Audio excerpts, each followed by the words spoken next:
The Ambitious Radio Network. Conversations with ambitious entrepreneurs and thought leaders. Are you an entrepreneur, startup junkie, or just someone interested in improving their leadership skills? If you're looking to be motivated, inspired, and uncover what it takes to get to the next level, listening to Ambitious Radio will be well worth the investment of your time. We have weekly engaging conversations with today's most influential thought leaders and entrepreneurs as they discuss their successes, failures, tipping points, and other priceless information that you can apply immediately after listening.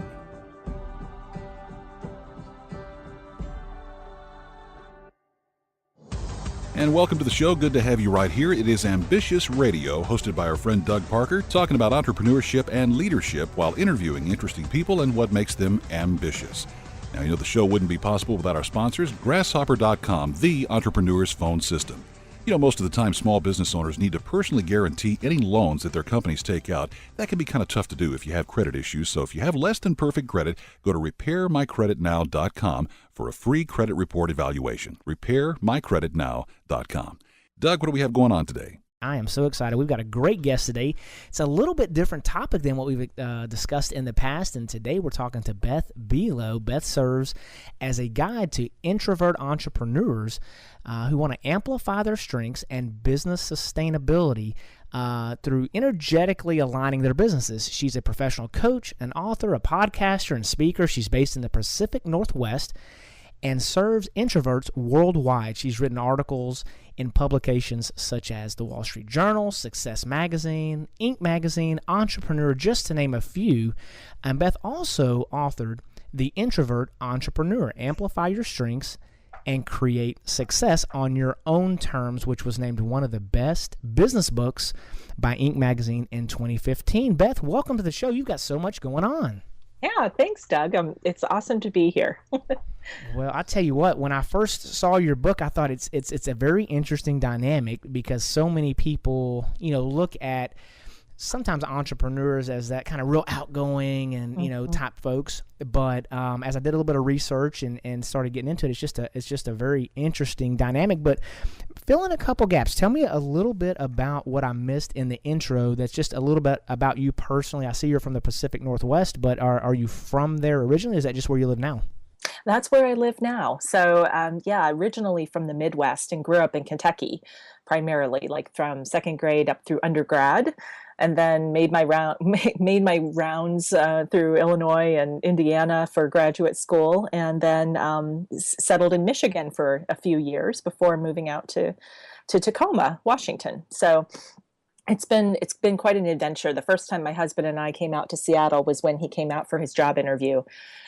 So it was definitely a leap of faith to come out here, but we have definitely enjoyed the environment and the beauty that's out here. So it's been a good fit. Yeah, I hear this time of the year it is fantastic coming into the summer. It's a little cold in the winter, but it's pretty nice this time of year, huh? Yeah. And the winters are actually rather mild. And what I like is that we don't really get any snow and it stays pretty green. Like our grass is actually healthier in the winter than it is in the summer. Really? Yeah, because it doesn't rain in the summer. So the winter is rather alive, if you will, especially compared to the Midwest where everything goes dormant. Right. Yeah. Well, we're down here in Texas, and in Texas, everything goes dormant because it gets like 100 degrees and it just fries everything. But with that being said, so tell me just kind of a little bit, about maybe growing up. You said you were born in Kentucky, and then how did that transition? Have you always been introverted? Is that something that you feel like is a character of yours? Because you and I have talked, and you don't seem like an introvert to me. But do you self-identify? I do. And I was born in California, and my family moved around, and we landed in Kentucky. But I think all of that moving around, I've lived in 6 or 7 states, has probably contributed to me exercising some of my extrovert skills. Because anytime you move somewhere, you've got to kind of start over again, even if you know people. But I've been an introvert, all my life, and didn't have the label until I was in graduate school. I've always had this fascination with personality tests and assessments and anything that can tell you, anything that could tell me more about myself. And I think that that's often a trait for introverts as well. And so when I was in graduate school, I was messing around, procrastinating on writing a paper and was looking up personality tests and found an online version of the Myers-Briggs. And when I came out introverted, I was like, wow, okay, that totally explains everything. And what was most liberating about it, and I think where, as you're saying, like, I don't necessarily come across as introverted, is because we often think of introversion as meaning that somebody is shy or always quiet or very, very much in the background and not putting themselves out there, when really what it has to do with at its core is where you gain and drain your energy. So in order to prepare for this, I don't have anything after this interview. I didn't have anything before this interview. So I take care of myself around it so that during the time when I am called to put my energy out there or to extrovert as a verb, I can do that. So it doesn't have to do with my, social skills or presentation skills inherently. It has to do with where I gain and drain my energy. Gotcha. So can you go a little bit more in depth to that? Because, where you gain and drain your energy. So you said before and after you haven't scheduled anything, so you can be focused on this. And would you say that like an extroverted person might just they just show up, surprise, I'm here, let's go. They're ready to roll in an instant. Is that kind of what you're saying there? Sometimes, yes. I mean, when I talk about the gain and drain energy, introverts gain energy through solitude and quiet and low stimulation environments. So when we don't have a lot of stimulation coming our way, we're able to recharge our batteries. Whereas an extrovert will gain energy through social interaction and through stimulation. So an extrovert is probably more likely to be comfortable doing, 5 interviews in a row. Whereas I'm like, well, okay, if I have 2 interviews in one day, I need to space them out because I want some recovery time in between. Whereas an extrovert might just kind of get on a roll and be like, okay, next one. Okay, I'm jazzed up. Let's go. That's not always the case. As with introverts, it's not always the case that they are, hyper protective of their time, because introverts need social interaction. Extroverts need downtime, right? We can't just exist, go, go, go, or quiet, quiet, quiet. We need both. It's just, what is your default for when you need to amp up your energy and recharge yourself?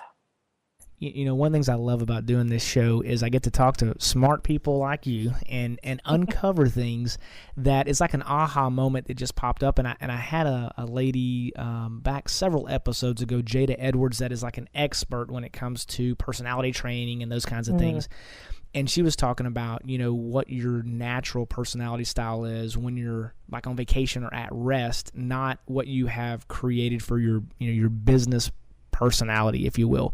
But with you just now explaining that was very interesting of, what, introverts and extroverts, what they need to gain and drain energy. And I have not heard it explained that way before. That's just a great nugget of information, because I typically look at folks and think, oh, they're very introverted because they're shy or whatever, and I just hadn't had it explained that way. So that's great stuff. Now, one other thing I found out as I was doing a little bit of research, I saw on your Facebook page you look like you're an animal lover. So do you help adopt animals out, or what's that all about?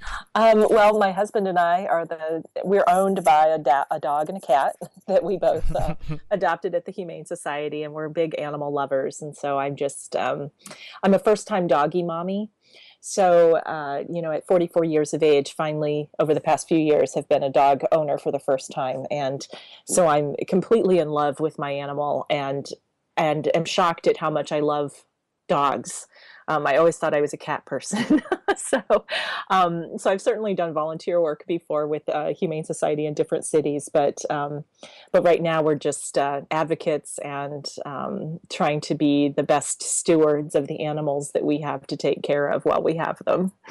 Yeah, isn't it crazy how, sometimes I guess cats seem to be, they're kind of their own deal, and they're lower maintenance, but the dogs are always they're always happy to see you, and it doesn't matter how bad of a day you've got. It don't matter what's going on, they always wag their tail and come on with you. And we've got a couple dogs in our family as well, and it is just it's just crazy how that how that works, but they make a huge difference in your life for sure. So So as we kind of process through, we've got maybe another minute or so in this segment, but and this is one of those questions that we talked a little bit about in the pre-show, and it may catch you by a little bit by surprise. But has there been anything that maybe you've changed your mind on in the last 5 to 10 years? Something that you kind of felt like you really believed in, but then you gathered a little more information, and then you're like, you know what? I think I'm gonna change trajectory here 180 degrees based upon a little different information. Yeah, and it's actually been around church. Okay. I used to be very much not a joiner. And I think that was a lot of my introvert nature. And for a lot of introverts, and depending on one's relationship with church, it can be a very intimidating place. Especially since they're very often extroverted in their greetings and in their desire to include you, and they hear you have a good voice and they say, "Oh, join that choir," and you don't even know their name yet. So over the years, I've actually been able to, I've totally done a 180, I guess, and flipped to where I've been able to find a community that I feel welcome in, and that they know I'm introverted and they respect that. And it brings out the other introverts in the group. So being able to add that particular community to my life has been something that has been very meaningful, and something, if you had asked me maybe 10 or 15 years ago, I would never have predicted. Interesting. We've got I guess it's kind of a vision statement at our church that this talks about creating an environment where the unchurched love to attend, and the church are fully engaged with God insiders and outsiders. But part of that is, when people come in from outside, that they don't, be made to feel like an outsider. And I think that's a problem a lot of times with church nowadays. Yeah. Is people don't feel comfortable, or they try to make them feel so comfortable that they're like, "Oh my gosh, you're smothering me." Exactly. Overwhelmed. And that is uncomfortable. So, well, that's great information. And I'll tell you what, I really appreciate you sharing that with us. We're kind of nearing the end of this particular segment, but tune in after a brief word from our sponsors, when we'll be talking more with Beth about her career pursuits and her experience of becoming an ambitious and introverted entrepreneur, and helping others with their ambitions as well, right here on the Ambitious Radio Network.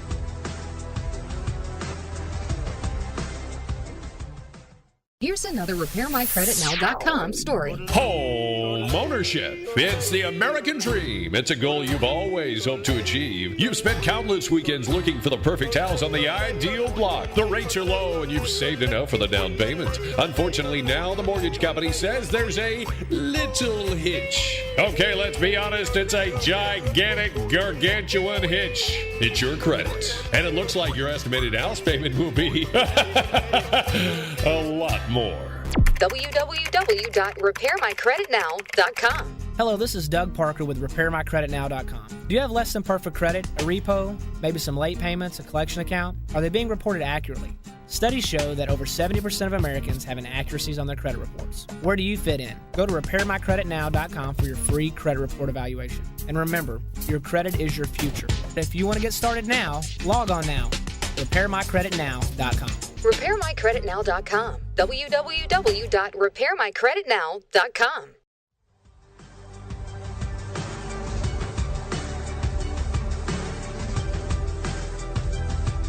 As we get back into the show, let's give a shout out to our great sponsors, all3reports.com. That's all, the number 3 reports with an S.com. Many people check their credit every 3 to 5 years when they're financing a home, or maybe when they're purchasing a new vehicle. But if there is an issue, it could be too late to do anything about it. So go to all3reports.com to find out more. Speaking of a new vehicle, a wise person once said, lease what depreciates, buy what appreciates. So go to AutoFlex Leasing. They offer a better way to lease your next car. America's largest independent leasing company is AutoFlex Leasing. Doug?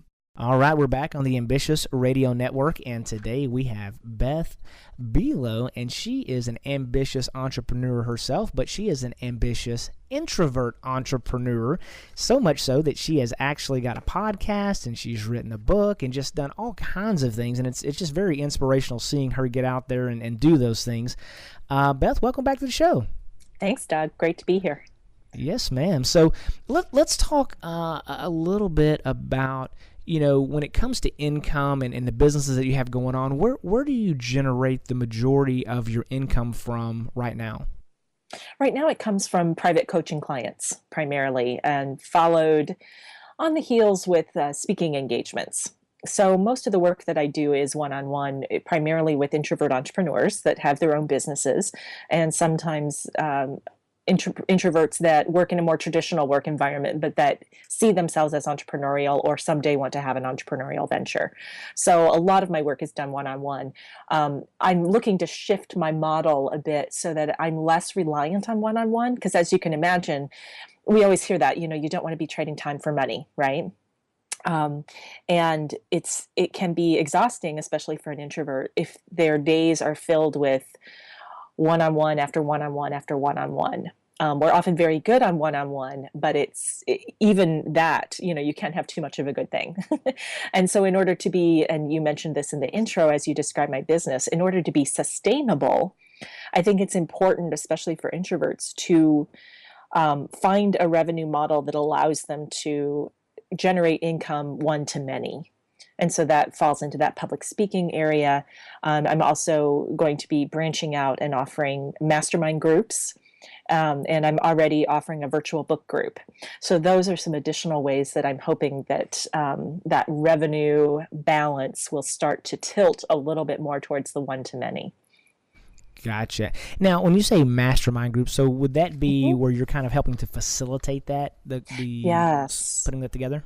Yes. Are you familiar with what a mastermind is?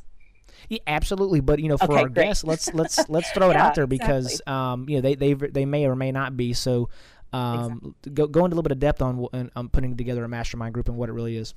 Yeah, I think the concept of mastermind has been around for a while, and I think it was Napoleon Hill that first mentioned it in Think and Grow Rich. But where he talked about, and through to this day, you bring together a small group of people that you respect, who are, as Brene Brown would say, in the arena. They're doing the hard work, they're taking risks, they're putting themselves out there, they're ambitious, but yet they recognize that that bringing great minds together can create something even bigger. So the basic concept is to bring a small group of people together who are ambitious about their businesses, who have opportunities and have deep challenges, and they want the benefit of a group of people to brainstorm with, to get feedback from, to process with. So it's not quite like group coaching, because you're not necessarily coaching each other, although you might fall into that a little bit. But a lot of it is simply allowing space for somebody to bring a topic and for the group to weigh in, ask questions, offer up resources and things like that. And I've been part of go ahead.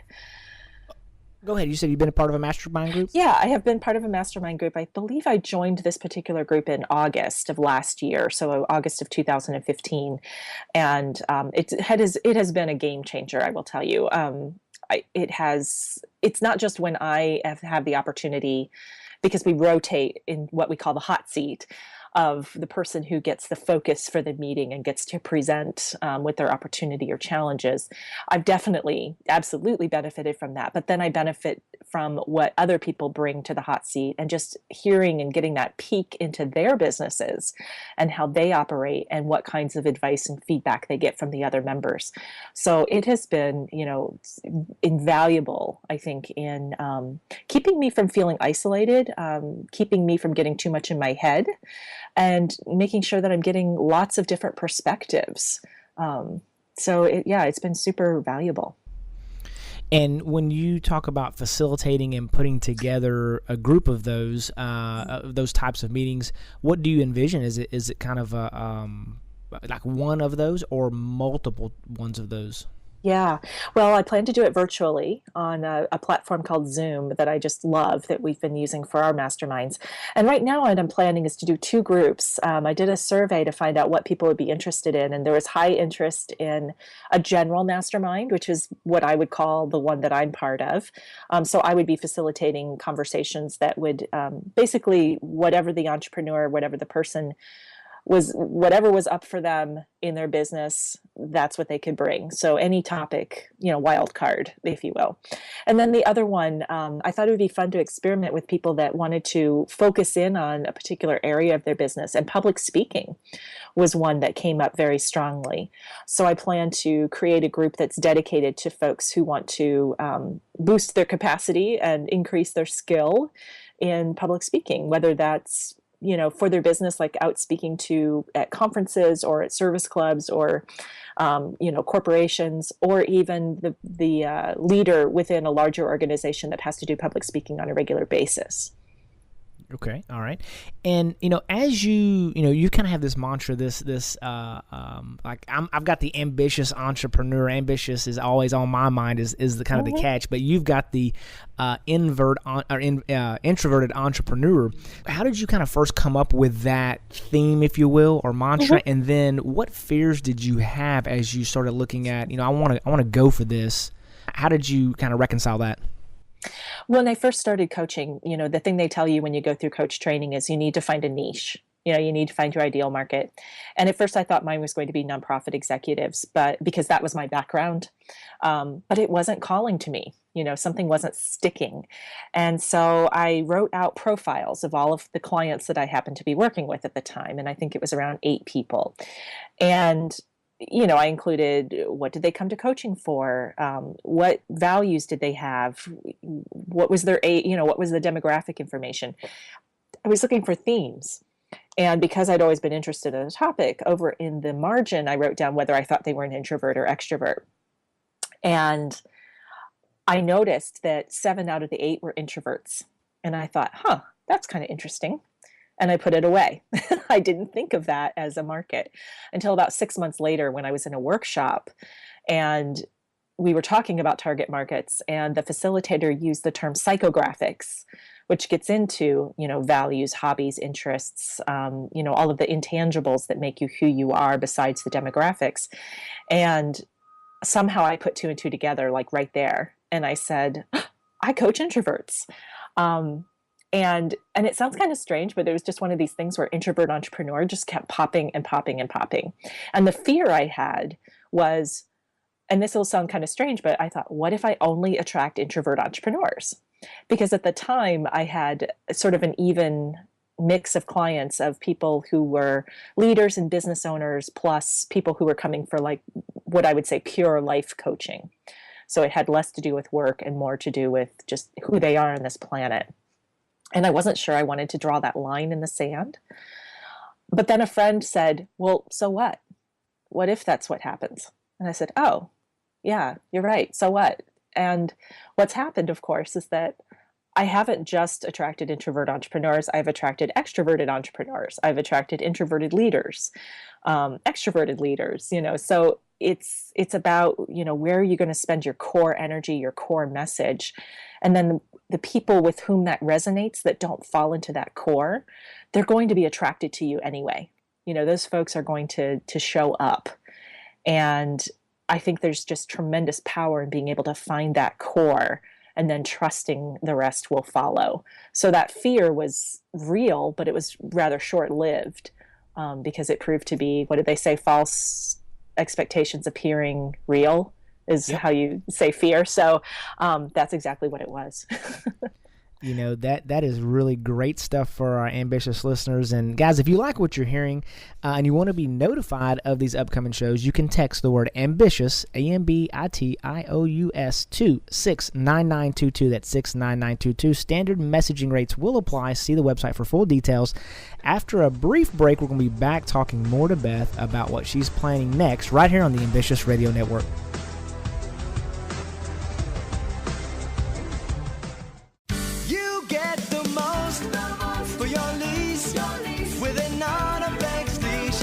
When you start shopping for a car, you go in thinking that this time you're really going to get a great deal. Then the haggling starts. You have to fence with the salesman over the price, then verbally joust with the finance manager over the interest rate and all the extras they want to sell you. By the time you get out of there, you're glad to have escaped with your watch and rings. Stop the insanity. There's a better way, and that's to lease your next car from Autoflex Leasing. Call the leasing specialist at Autoflex and you'll find that getting your next car can be fast, easy, and fun. Your Autoflex specialist leases all makes and models, both new and used. They'll also pick up your trade-in for an appraisal and deliver your new car to your home or office. Imagine leasing your next car and never having to go to a dealer. Happens every day at Autoflex Leasing. To see for yourself, call Autoflex today at 817 or 972-234-1234 or reach them at Autoflex.com. Autoflex Leasing, a better way to lease your next car.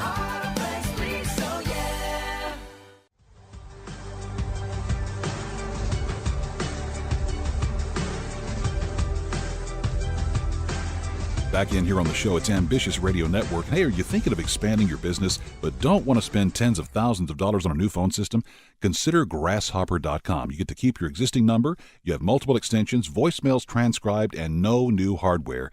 Grasshopper.com is the entrepreneur's phone system. Let's get back to the show with Doug Parker. All right, we're back on the Ambitious Radio Network, and what a great interview we have here. I'm just loving all the great content that I'm getting. Hopefully you guys are enjoying as well. We've got Beth Buelow here with us, and she is an ambitious introvert entrepreneur, and she's done so well with that she's written a book and has a podcast, and does all kinds of great things. She's been recognized in many magazines, written articles in Inc. and Success and all kinds of things. So Beth, let's talk for just a moment about the things that you've worked on and how you how you got into those magazines. How did you write those things and come up with that, and then kind of what's next on your list of things to do?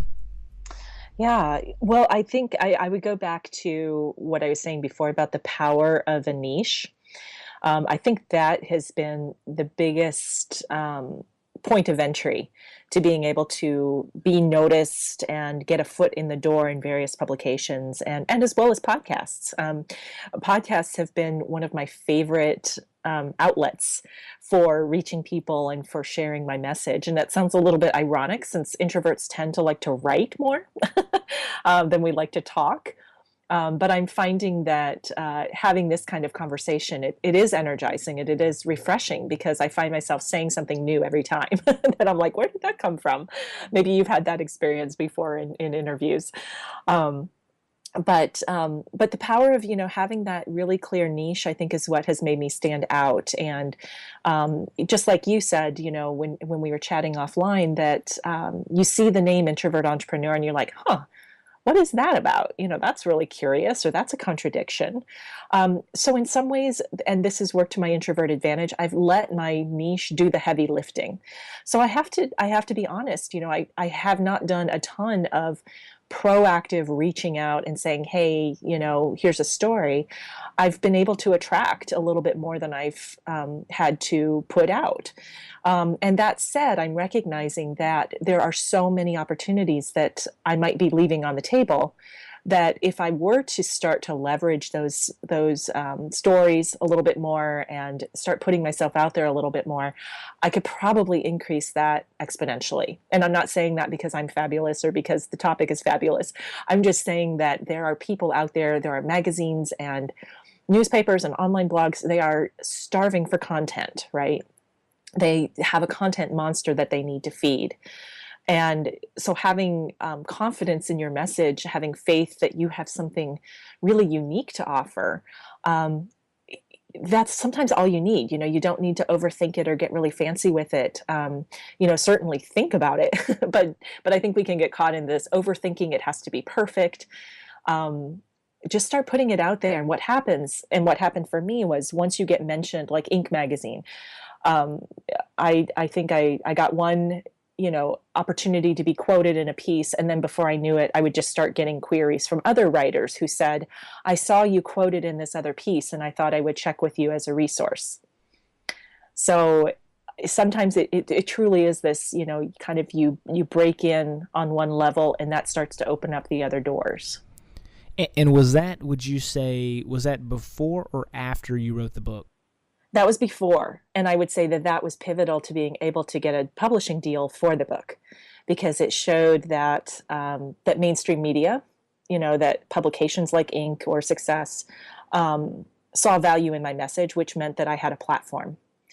And for any ambitious entrepreneur, for any introverted entrepreneur, having a platform is extremely important, I think. Of course, it probably depends on your business, but if your peers have platforms, and by that I mean, a strong social media presence in mainstream media, a strong online presence that you have created yourself, like through your blog or a podcast or your website, your platform is your community, basically. And people want to see that you have a large community. Absolutely. Now, let me ask you, what's your favorite thing to do? So out of all whether it's articles, blogs, podcasts, writing, books, what is your favorite thing to do?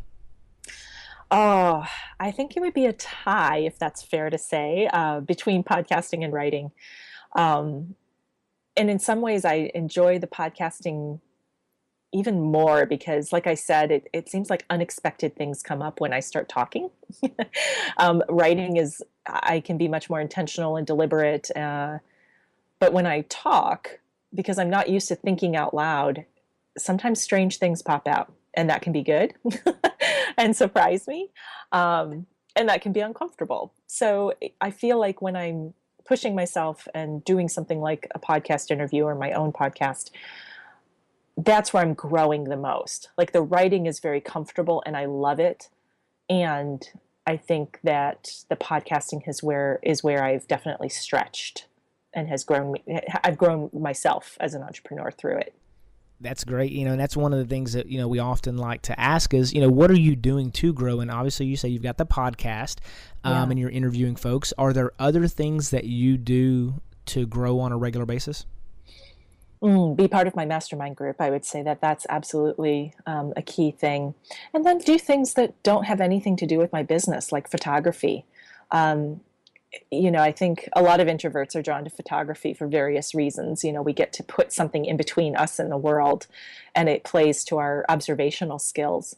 But over the years, I feel like my interest in photography and my desire to get out and do it and to learn more and to grow has kept my curiosity alive, and it's kept my beginner's mind alive, because if we've been doing something for a while, we can get kind of complacent and think we know it all when we really don't.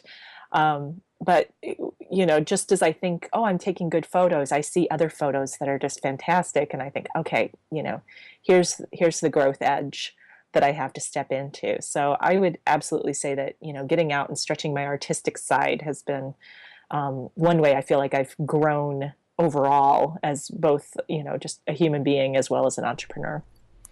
Gotcha. Now, when it comes to, let's say, for instance, you've written a book and you got it published.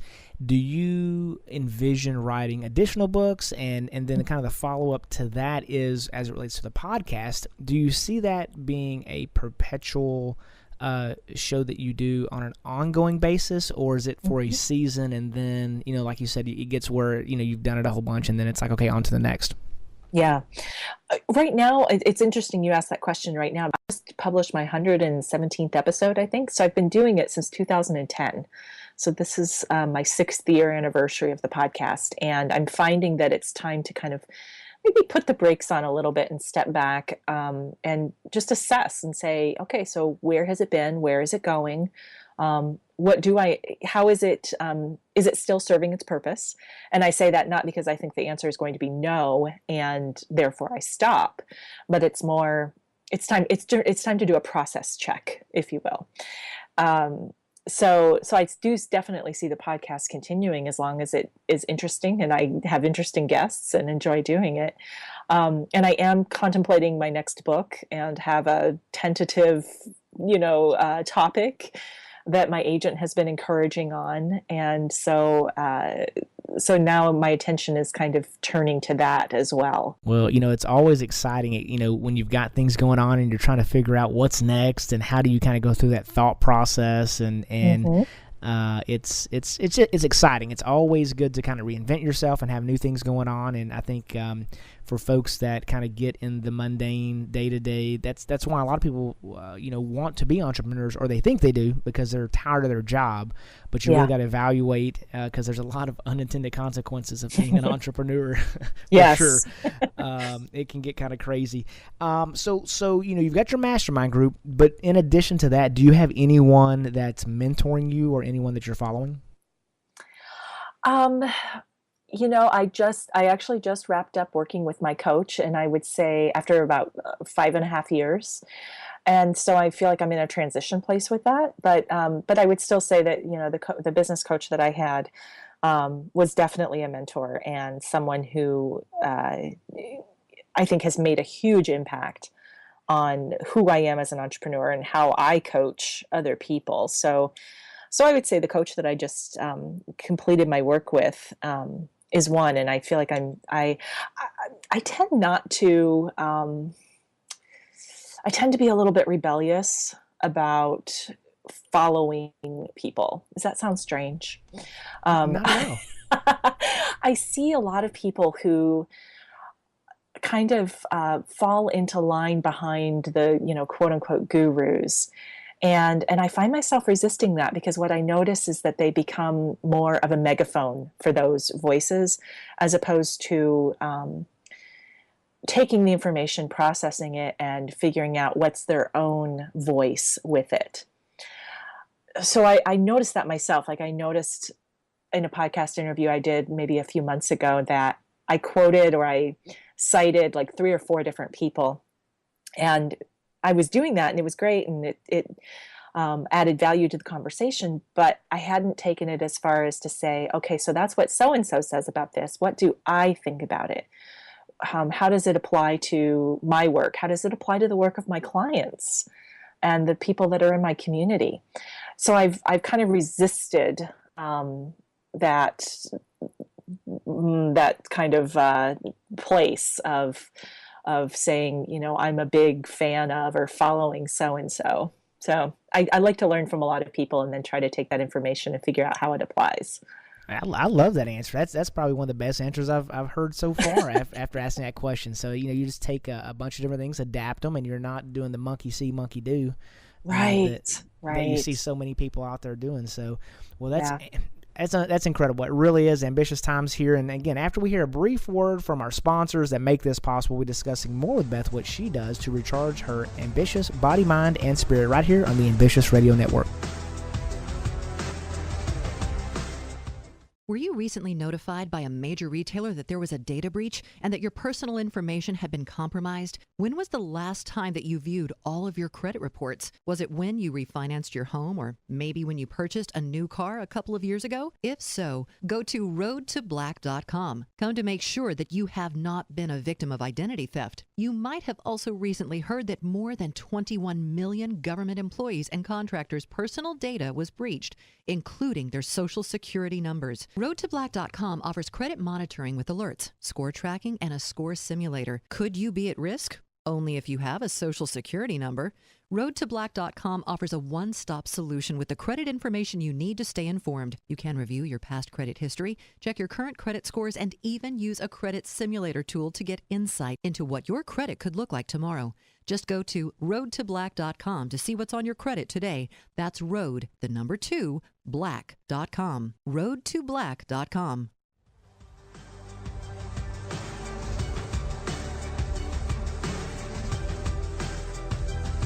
And we're back in here on the show. It's Ambitious Radio Network, recharging the ambitious mind, body, and spirit, made possible by RepairMyCreditNow.com. Having bad credit can be really draining. It's okay to not be okay as long as you're on the road to being okay. Let RepairMyCreditNow.com help get you back on track. Many of our ambitious listeners prefer to listen to books as opposed to reading them. Now, with that, we've teamed up with Audible.com to offer you one free audiobook. Just go to ambitiousradio.com, click on the Audible banner on the page to find out more. Back to the show now with Doug Parker. All right, we're back on the Ambitious Radio Network, and we have just a fabulous guest today. We've got Beth Buelow. She is a successful invert entrepreneur. She's a writer. She's much, much more podcaster. I mean, she's just unbelievable, and I've really enjoyed getting to know her over the last hour or so. So now we're going to talk about the things that really fill you, things that drain you, how you kind of recharge that ambitious body, mind, and spirit. So let's just jump right in. You talked in the beginning a little about what fills and drains introverts and extroverts, but let's talk about you. What are things that you do that just drains the life out of you, and then how do you go back in and refill that? Yeah, well, the things that drain me do tend to be large, it's kind of the stereotypical introvert things, large gatherings where, especially if I don't know people, um, it's a little more stressful. Like, I can go to a large event that if I know people, if I know even two or three people, that's a little bit more comfortable, but it will still exhaust me. But what I've done is I say, okay, so if I have to go to an event that is large, I don't know people, but it's important for me to go, like it's somehow related to my industry, or it's something I have a personal interest in.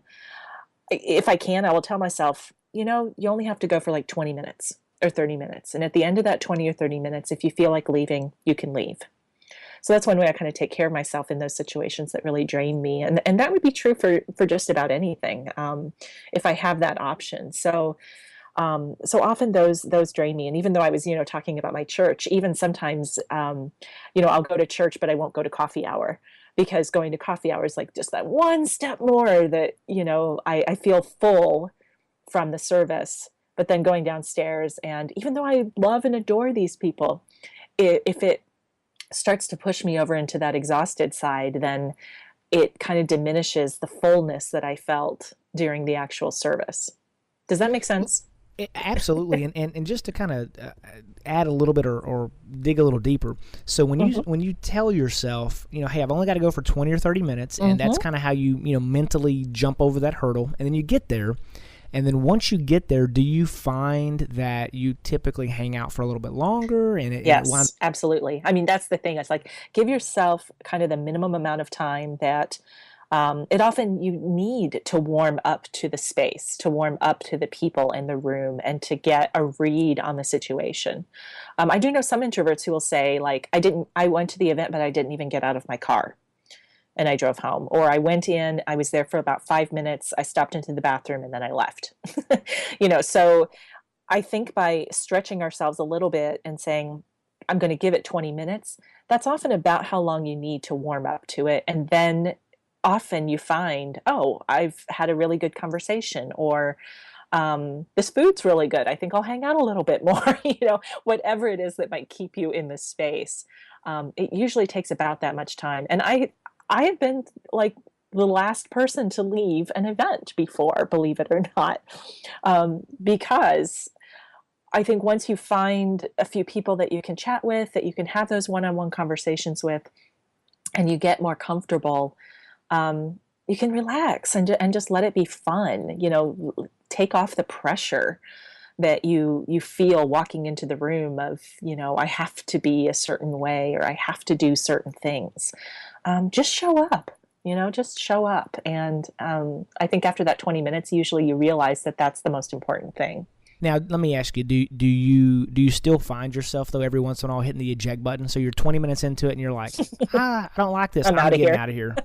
Yeah, I am. Okay. And I think the important thing about that is, because you've given yourself permission, you're not apologetic about it. You don't have to defend your choice to anyone.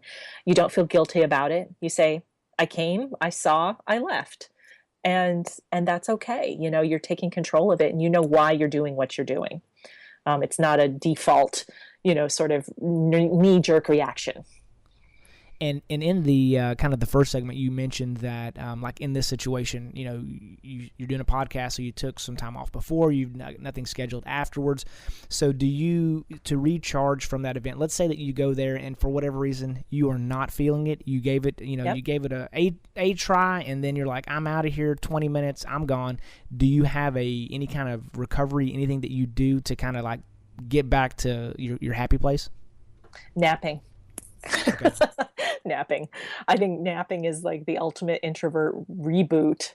I often joke that when I moved out of my home office and am leasing an office in downtown Tacoma, and the first piece of furniture I got was a napping couch, because I know that after I've done something where I really am exerting myself, if at all possible, it's really the best recharging I can do is to be able to take a power nap.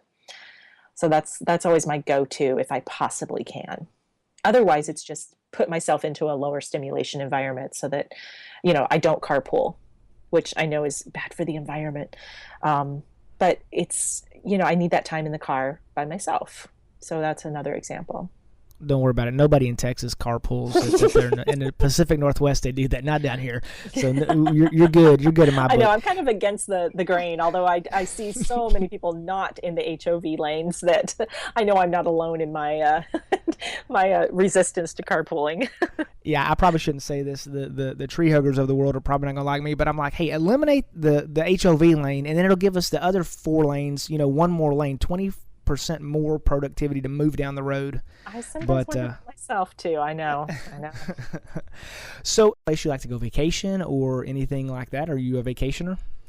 Yeah, love to vacation whenever possible, and don't do it enough. But my husband and I love to go to Traverse City, Michigan, which usually probably isn't high on a lot of people's place, but we have a summer cabin there that is in the woods on the water. And we lived there for a little over 7 years, and my husband grew up his summers there. So we have friends. We love the land, love the water, love sailing. And so Traverse City is kind of our happy place. And we go there every summer, and someday we'll go back for good. But that's our happy place. We also love Santa Barbara, California. We love Paso Grill, which is near St. Pete Beach in Florida. So we have some other little spots, but Traverse City is kind of our heart home. Cool. And let's talk about, as we kind of just wrap up here at the end, let's talk about, you mentioned getting naps and those kinds of things, but as far as rest goes and that work-life balance, do you feel like you got a good work-life balance and have that figured out? And then how much rest do you get, at nighttime? Yeah, I'm working on the work-life balance, and I will say that getting an office outside my home has helped with that because it's helped draw boundaries.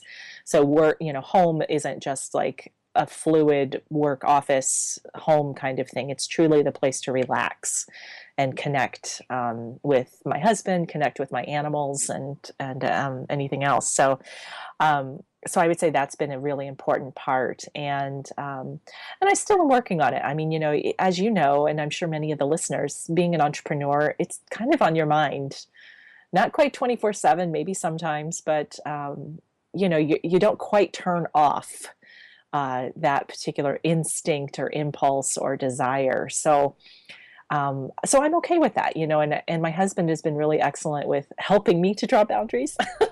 Mm-hmm. I would say, supporting that, telling me, that he wants me to be more present or, things like that. And that's good incentive to be working on that. And I love to get my rest, 8 hours of sleep at night is ideal. The napping, I make no apologies for needing my rest. I don't quite get the people who say you can sleep when you're dead. 'Cause I'm like, I can sleep now too, and I'll enjoy it. I won't know I'm sleeping when I'm dead. I love sleep, so let me have it. Hey, I agree with you. I need my sleep also, so that's I get it.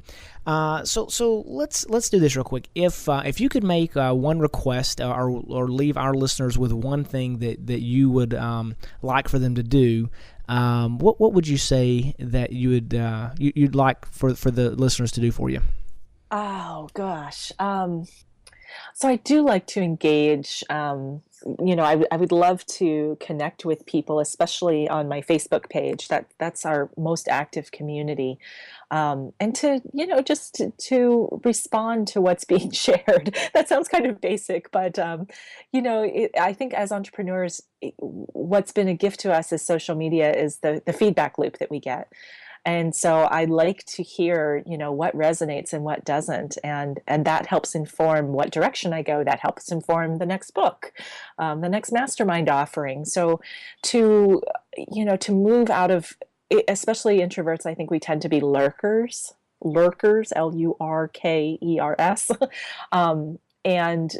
don't engage as much maybe, or don't feed into that feedback loop. So my invitation would be not just with me, but for any entrepreneur, any person that you connect with, that resonates with you, be part of the conversation, because it really does make a huge difference.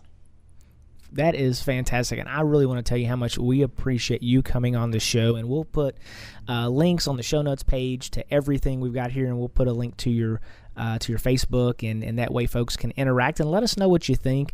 As always, subscribe and rate and review. Let us know what you think about the interviews, because we want to give you good quality content, and I know that all the listeners out there, you give all kinds of great information all the time, but it's also good for our interviewees to let them know what you thought about it, and how they did, and how they can just the great content that they provided to you. So thanks for that. Beth Buelow, what a great interview. Introvert Entrepreneur. Go buy the book, guys. It's The Introvert Entrepreneur, and it's we'll put a link to it on the page as well, but I'm sure you can get it at Amazon and everywhere that great books are sold. Beth, thanks for coming on the show, ma'am. Doug, it was fabulous. Thanks for your awesome questions. Yes, ma'am. Well, thanks to our sponsors for making this possible here on Ambitious Radio. We could not do it without you. And tune in on Wednesdays to Ambitious Radio, where we interview thought leaders and exciting entrepreneurs changing the faces of their organizations and others. Remember, you can make money or you can make excuses, but you cannot make both. So go out there and be ambitious. Thank you for listening to the Ambitious Radio Network, hosted by serial entrepreneur Doug Parker. Join us weekly as we have engaging conversations with ambitious entrepreneurs and thought leaders on topics that can be applied immediately after listening. Like what you've heard? Listen to other interviews at ambitiousradio.com or subscribe on iTunes.